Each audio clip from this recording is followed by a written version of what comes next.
According to the odds makers out west, the New York Giants are the number one team to sign Xavien Howard in NFL free agency. You're watching Giants Now by Chat Sports. I am your host, Marshall Green.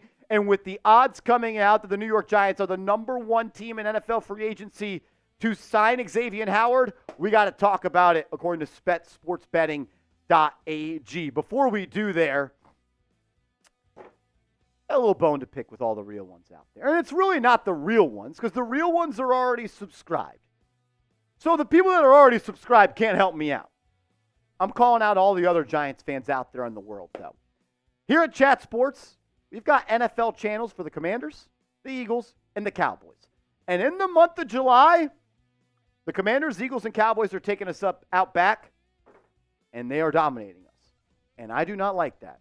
And I don't like getting a message from my boss and my CEO saying this is unacceptable. So if you love the Giants, and you hate the Commanders, and you hate the Eagles, and you hate the Cowboys, I need you to subscribe to the channel so we're not the laughingstock of the NFC East here at Chat Sports.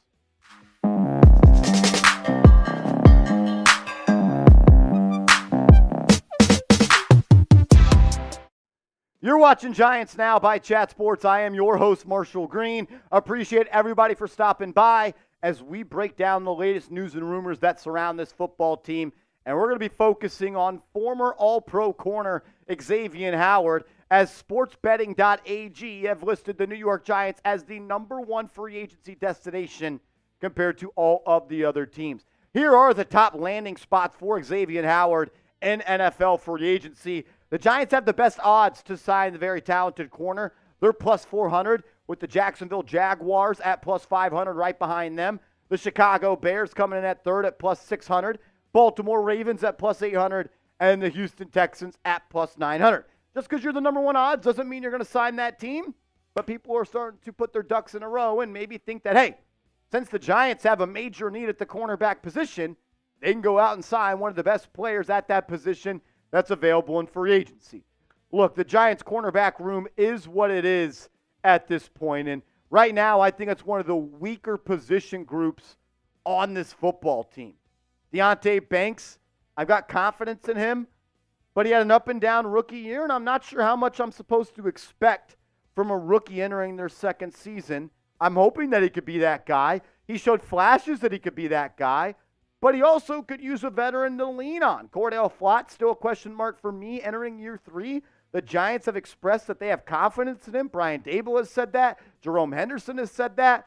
But I need him to go out there and do it on the football field. Nick McLeod was brought back to the Giants on a one-year deal. He could play in the slot. He could bounce outside a little bit. He's got some safety versatility as well. Can also contribute in special teams. Maybe Trey Hawkins is the player that takes that step. He was the hype train MVP in the offseason of 2023. He got benched after week 2. Maybe in his sophomore season, he could be the guy the Giants rely on. Outside of that, David Long Jr., I don't know. You go out and sign Trey Herndon following minicamp and OTAs. Is Andrew Phillips ready to be that starting slot corner? I don't know. I know there's some things off the field which we'll touch on in a second with Xavien Howard. But did you know the director of pro scouting, Chris Rossetti, who I'm sure everybody has become a fan of following the first two episodes of Hard Knocks, that he was in Miami when the Dolphins drafted Xavien Howard. So he was a part of a front office that made the move to draft the Baylor Bear cornerback. They obviously know him. They scouted him when he was a kid. They have a relationship with him. And if that relationship is still good, and if those bridges have not been burned, the Giants have an inside track to sign Howard. Rossetti would probably be the guy that has the final say-so on that due to the relationship. We know that Daboll and Shane are very big on relationships with bringing players in that have not been a part of this organization. So that's something to monitor. Howard is dealing with off-the-field trouble or issues. This was an article from ESPN on June 7th. Lawsuit. Xavien Howard sent explicit content to ex's son. This is all allegedly, and I want to talk strictly football, so we will do that. Strictly ball, in between those white lines, in between the numbers and the hashes, Howard is still a good football player. Xavien Howard, in my opinion, would be the best corner on this team, and that includes Deonte Banks. Is he the same guy that at one point led the league in interceptions and was one of the best pass breakup artists in this league? No, probably not. But he still had a solid overall season for the Miami Dolphins last year. I mean, the guy allowed a completion percentage of just 62, 500 yards, just 2 touchdowns. He had 12 pass breakups and 1 interception, a QB rating of 86.7. Is he still the same guy that when you remember in 2020, he had 20 pass breakups and 10 interceptions? No, I do not think that Xavien Howard is still that guy. But I do think that he is someone that can come in, be a good cover corner, and be a guy that really could contribute to this football team. And more so than what he can do on the football field when it comes to being a good cover corner, making plays on the ball, and helping this inexperienced Giants cornerback room add a guy that's been there and done that at the highest level in this league, Howard can bring leadership and someone that Deonte Banks could lean on. Howard not only elevates the talent in the cornerback room, I think he'd be the best corner on this team, still just 31 years old, he would also help Deonte Banks with the development of his game. And I think that's one thing the Giants are missing right now with Deonte Banks. There's no veteran corner on this team that Banks can really look to that's done it at a high level, that's been a Pro Bowler, that's been an All-Pro, that Banks can go talk to and be like, yo, what do you see right here? Yo, how did you diagnose he was going to run this route? What do you look for when scouting receivers? When you're watching tape, what do?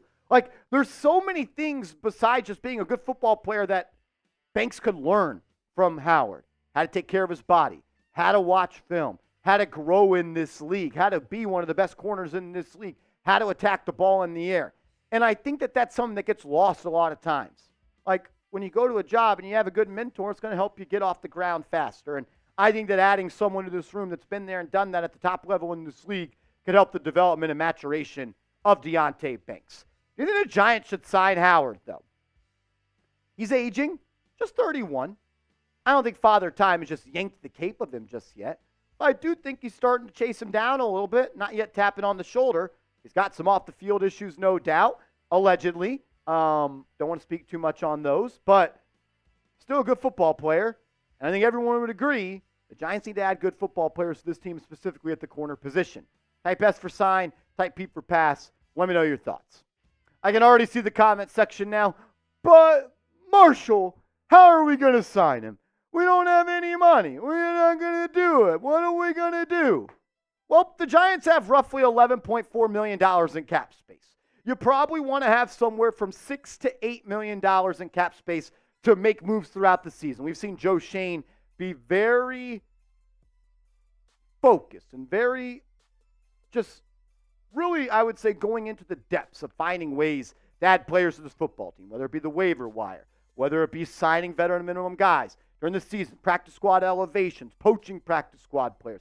You want to have money for that. So maybe you need a little bit more money, right? And there's no way, right, the Giants could go out and clear an additional $14 million in cap space, right? There's no way they could do that. Oh, wait, they could. They could restructure Andrew Thomas right now and save $14 million in cap space. You don't even need to fully restructure Andrew Thomas. How about you 50% restructure his contract? You create $7 million in cap space, and you go sign Xavien Howard to a one-year, $7 million deal that has some incentives in it that can earn him some money. If the Giants identify that Howard is a player that could help this team, they have the cap space to get it done. Maybe they want to wait till after training camp to see what they got on the roster in a guy like Cordell Flott, or maybe Xavien Howard wants to wait until after training camp. When you get to this point of the offseason and July 15th is here, some of these veterans don't want to participate in training camp because they want to stay healthy. And I'm okay with that.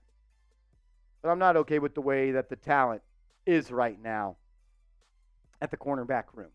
Cordell Flott is supposed to be the outside corner for this team this year, opposite of Deonte Banks. Brian Dable has spoken confidence through the media to Cordell Flott being that guy. Jerome Henderson, he's done the same as well. He echoed what Dable said. But I'm not here for the rah-rah coach I'm here to see talent. I'm here to see production. And Cordell Flott, through 2 seasons, hasn't really produced at the level that will give me the most confidence in the world that he can be the guy the Giants lean on as that outside corner number 2. And he's done a little bit of everything, right? He played a lot of slot a lot of outside corner his rookie year. Then they made him a slot corner this past year. And to be honest with you, he's struggled in both a little bit. I haven't loved the way that he's played in camp. There's a reason they went out and signed Trey Herndon. Flott didn't look that good. Maybe the 3rd year, though, is the leap that we're hoping for the former LSU cornerback. Trey Hawkins, a player that a lot of fans and a lot of people and media members hyped up last year. I was told at times he looked like the best corner on this team. The Giants tried to run with Banks and Hawkins on the outside because of how well he played and moved Adoree Jackson inside. But the facts are the facts. Trey Hawkins got benched after 2 games because of what he did or the lack of what he did on the football field. He was factually one of the worst corners in the NFL. Pro Football Focus grades say that, and the fact that he was targeted 30 times and allowed 25 catches, a completion percentage of 83.3, it's not good. He allowed 403 yards on 25 catches. He allowed 4 touchdowns on 25 catches. He got cooked for the first 2 weeks of the season. I want Trey Hawkins to be that guy because that means you got 2 corners of the future that you can depend on. And not to mention how much holding and how many penalties Trey Hawkins was called for. Look, the Giants need to make a move at the corner position. Whether it's Xavien Howard, whether it's Stephon Gilmore, whether it's a trade, whether it's somebody else out there. I just think that there needs to be something done for the Giants to add another talented NFL caliber corner to this league, to this room. Because let's be honest, you play the Cowboys. I know that they don't have an elite number 2 now, but Brandon Cooks is still a good football player. Who's guarding him? We saw Trey Hawkins cannot guard him. When you play the Eagles, you got to guard Devontae Smith, and A.J. Brown. Who's guarding them? You play the Washington Commanders, you got to guard Jahad Dotson as well as Terry McLaurin. Who's guarding them? That's 6 games right there with 3 teams having 2 really good receivers. Then you got to play the Ravens. They've got good receivers. The Browns, they've got 2 good receivers. The Steelers, they've got young and upcoming receivers. The Bengals, who's guarding Jamar Chase and T. Higgins? You need another good corner. And the top 3 left in free agency are all veterans who we've talked at lengths about on this channel. Stephon Gilmore would be the guy I would go out and sign. And maybe Stephon Gilmore has already told the Giants, I'm not coming to play for you because I want to go play for a contender. Maybe that's the truth. And you know what? I'll live with that. But I think you should kick the tires on Xavien Howard. I know Patrick Peterson just trashed Daniel Jones, but I think he'd still be the second best corner on this team. Free agent options aren't awesome. Maybe you look to a trade. You got to go out and get somebody that can go out and cover somebody at a higher clip than what the Giants got right now if you want to seriously compete in this league. You can't just rely on Dexter Lawrence, Brian Burns, Kayvon Thibodeau to force the ball out quickly. Someone's got to cover. And it's a crazy concept. If you cover, you can create more pressure as well. What's your confidence level in the Giants cornerback room? Scale it for me 1 to 10. And make sure you are following me over on social media. I'm on Twitter. I'm on Instagram. Hit me up over there. And let's go Big Blue.